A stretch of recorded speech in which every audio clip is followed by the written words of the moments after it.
बंधुगण आपण विजय को स्टोर चेक करुथुबार देखिले। आसंतु एबे याकु समराइज करिबा। विजय प्रत्येक कैटेगरीज रे जाई कि 4 की ड्राइवर को चेक कले। से चेक कले जे असॉर्टमेंट हिसाब रे एमएसएल एसकेयू अछि कि नाही। से शेयर ऑफ फेसिंग रो ग्रिड माध्यम रे सेल्फ रे सठिक स्पेस बनैबार प्लानिंग कले। विजय सेल्फ रे स्टॉक रो लोकेशन को चेक कले। विजय पीओएस प्लेस करिबा पाई सठिक लोकेशन बाछिले। विजय सब बॉयज को सहित भल रिलेशनशिप बनैले एवं ताकर सहाय्य नेले। विजय गोडाउन स्टॉक को मध्य चेक कले जहा द्वारा से सठिक ऑर्डर रेकमेंड करि परिबे। विजय प्रत्येक कैटेगरीज रे स्टोर चेक कले 4 की ड्राइवर को समराइज कले।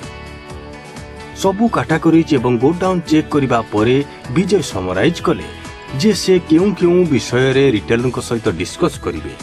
यार लाभ यह होची जे से प्रत्येक जिनस रे रिटेलर को सहित डिस्कस करी तांकर मंजूरी नेबे। एमिति करिबा द्वारा रिटेलर को विश्वास बढ़िबो एवं डीएसआर तांकर फायदा नै पारिबे।